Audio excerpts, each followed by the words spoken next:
Arrependimento é saber que nossas atitudes, nossas maneiras de enxergar a vida, o nosso comportamento, o nosso dia a dia, devem ser influenciados pela nossa fé. Arrependimento é dar as costas para tudo aquilo que a gente fazia de maneira inconsequente, irresponsável, diante de Deus. É parar de ignorar as exigências dele sobre nós e levar a sério que o pecado ofende a santidade do Senhor. Esses irmãos agora estão prontos para o capítulo 45. José se revela, mas se revela porque sabe que eles haviam se arrependido. Deixa eu aplicar isso aqui para a gente de duas maneiras. Primeiro, a obra do arrependimento, em geral, leva tempo. José não se precipitou. Ele teve paciência para avaliar pelo tempo que fosse necessário se os irmãos dele haviam se arrependido. A obra do arrependimento não deve ser superficial, temporária, apressada.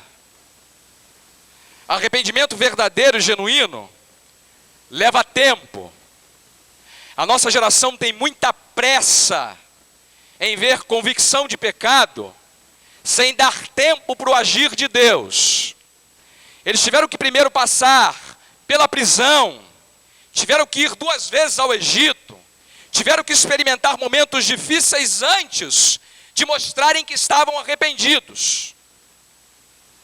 Às vezes, a gente ignora o fato de que buscar o Senhor e deixar os seus maus caminhos não acontece de maneira instantânea. Não tenha pressa, amado, em orar por aqueles que estão ainda sem arrependimento. Não tenha pressa, porque a obra do arrependimento em geral leva algum tempo. A gente tem muita pressa de encher a igreja de pessoas sem dar a elas o tempo de se arrependerem. José ensina para a gente que arrependimento leva tempo às vezes. Leva tempo. Segundo, a obra do arrependimento precisa ser realizada de maneira completa para ser genuína. O que eu quero dizer com isso é o seguinte: você já fez bolo? Bateu bolo? Já? Já bateu um bolo gostoso? Se você tirar ele antes do forno, o que acontece? Sola. Bolo solado é a pior coisa do mundo, né? Bolo solado não desce, porque você se apressou. A obra do arrependimento não deve ser tirada antes do tempo, senão ela sola. José não se convenceu de que eles estavam arrependidos só quando eles não reclamaram que Benjamim tinha 5 vezes a comida que eles tinham. O primeiro teste não provou para José de maneira completa que o arrependimento deles havia sido genuíno. Tem ainda o segundo estágio, porque às vezes essa obra precisa ser respeitada nas suas peculiaridades. Fizeram uma pesquisa e perguntaram para 1000 pessoas, você gostaria de saber o dia da sua morte? Você gostaria de saber o dia da sua morte? 96% delas disseram assim: não. Eu não quero saber o dia da minha morte. Eu acho que eu e você estaríamos desses 96%, né? Eu não sei se eu não gostaria de saber o dia da minha morte, não. Não mesmo. Eu ia ficar tão desesperado por esse dia. Elas disseram uma coisa que quase todo mundo quer dizer: não, eu não quero saber o dia da morte. Mas uma coisa é certa, amados: o tempo que a gente tem para se arrepender é o tempo da nossa vida sobre a terra. E se a gente não se arrepender aqui, não tem chance de se arrepender na eternidade. Se a gente não procurar considerar o nosso pecado diante de Deus aqui e agora, não tem chance da gente resolver isso na eternidade. E que dia você vai morrer? Que dia? Você não sabe, eu não sei, e ninguém sabe. Mas esse dia vai chegar mais cedo ou mais tarde. E antes que ele chegue, eu volto a lhe perguntar: você já se arrependeu? Você já se arrependeu? Você já buscou de verdade arrependimento na sua vida? Você tem evidências práticas de que esse arrependimento é verdadeiro e genuíno? Deixa eu perguntar uma coisa para você. Você já chorou pelo teu pecado? Já confessou ele diante de Deus? Você sabe que você é pecador e não merece absolutamente nada de Deus? Nada, absolutamente nada da parte dele? É assim que José queria saber se os irmãos deles estavam. E ele teve a resposta afirmativa. Eles já haviam se arrependido. Aí é hora da gente ir para o segundo ponto do sermão, que é o último. Já avancei muito no meu horário, eu vou terminar em mais alguns poucos minutos. José então conforta os seus irmãos depois de terem se arrependido. O que a gente tem no capítulo 45, amados, é José confortando eles. É verdade que eles não acreditam muito no conforto de José, né? Eles ficam desesperados. Desesperados. É que José foi tão duro com eles que eles não podem imaginar agora que ele é o irmão deles. Mas José diz uma coisa para eles no verso 5 que é formidável.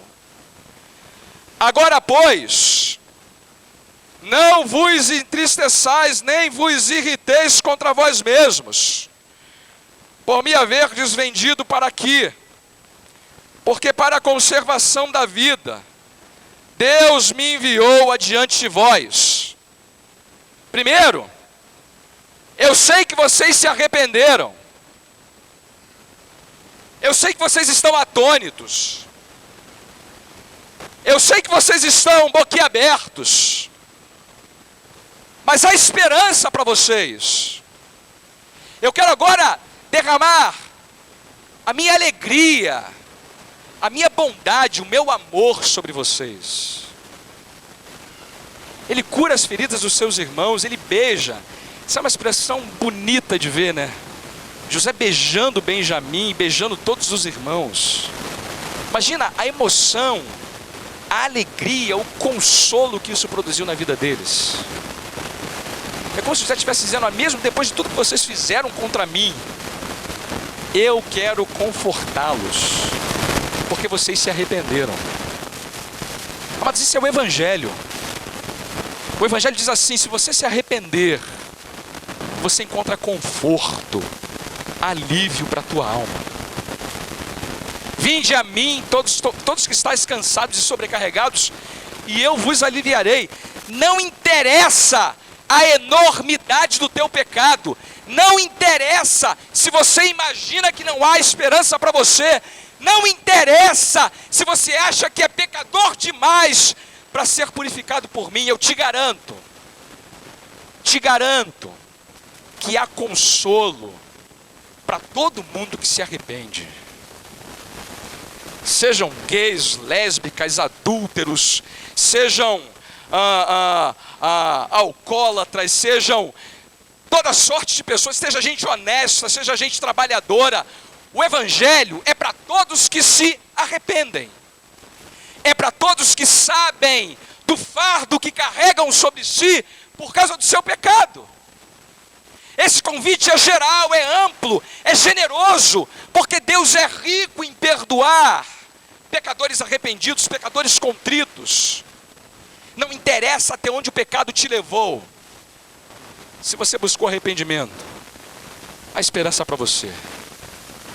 Vem que o Senhor Jesus quer te beijar, te abraçar, te amar, aliviar o teu fardo, te dar vida, vida em abundância. Mas a segunda coisa que José faz é que ele consola os seus irmãos com a providência de Deus. Ele diz assim: olha, Não se entristeçam, não se irritem contra vocês mesmos, porque foi Deus que me enviou adiante de vós. Foi Deus que me enviou na frente de vocês. Ele não elimina o fato de que eles eram responsáveis pelo pecado que haviam cometido. Vocês fizeram bobagem, meus irmãos. Me venderam, me odiaram, me invejaram. Mas eu quero lhes assegurar de uma coisa: nada frustra os propósitos de Deus. Onde o pecado abunda, superabunda a graça. Onde há abundância de pecado, há superabundância de graça. Não há pecado, não há impedimento, não há entrave, não há nada e nem ninguém que possa impedir o agir preservador e gracioso do Senhor. Não há pecador que, por mais que tenha feito mal contra si mesmo e contra Deus, que não possa ser o alvo da graça do Senhor. É como se José estivesse dizendo: olha, vocês são a prova viva de que Deus não deixou de cumprir os seus propósitos, apesar do pecado de vocês. Amado, não foi o pecado deles que frustrou o agir de Deus. Pelo contrário, o pecado deles foi o meio que Deus achou por bem usar para conservar vida. O que eu estou dizendo com isso, amado, é que pecador arrependido não tem que ter medo do que Deus tem para te oferecer, porque Ele só tem graça para quem diante dele reconhece que é pecador. Então, quando você chegar lá na eternidade, quando você for chamado à presença de Deus, não sei se você vai ter que responder alguma pergunta, mas você só vai entrar lá se conhece esse arrependimento. Deus está te dando mais uma vez a oportunidade nessa noite de considerar os teus caminhos, a tua vida, de olhar para si mesmo e avaliar até que ponto você de fato já se arrependeu. Olha, não fica achando que isso não é necessário, não é importante. Não, amado. Nenhum de nós está preparado para a eternidade se ainda não conhecemos o que é ser arrependido.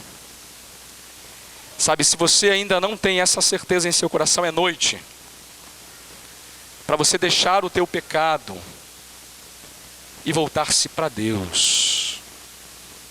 É noite de você deixar a sua vida de pecado e voltar-se definitivamente para o Senhor. É noite para que a graça dEle, o perdão dEle, a salvação dEle alcance a tua vida, o teu coração e te prepare de uma vez por todas para a eternidade. Feche seus olhos, vamos falar com o Senhor.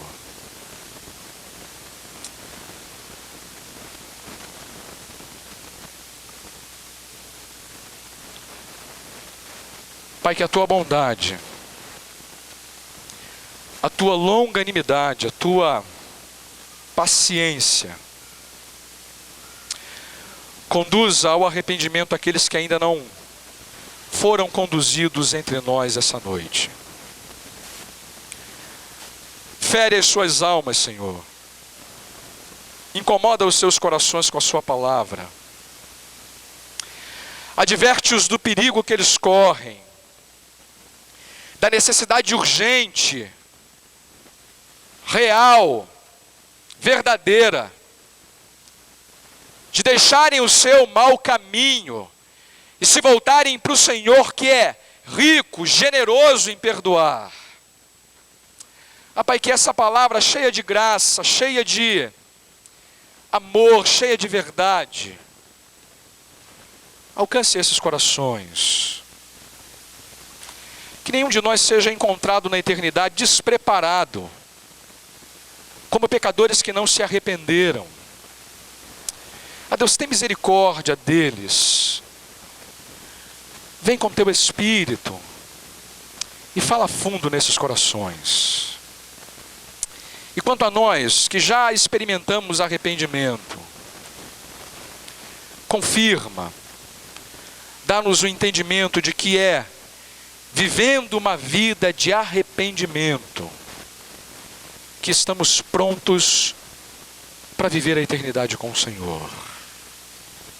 Que seja mais uma semana em que nos comportemos como pecadores arrependidos, que odeiam tudo que te fere, tudo que vai de encontro à tua santidade, e que amam tudo aquilo que agrada ao Senhor.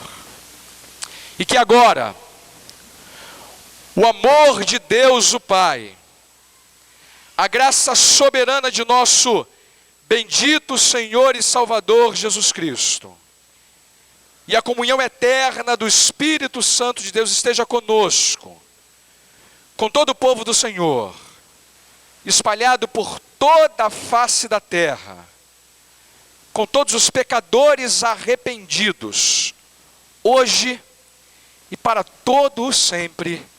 Amém.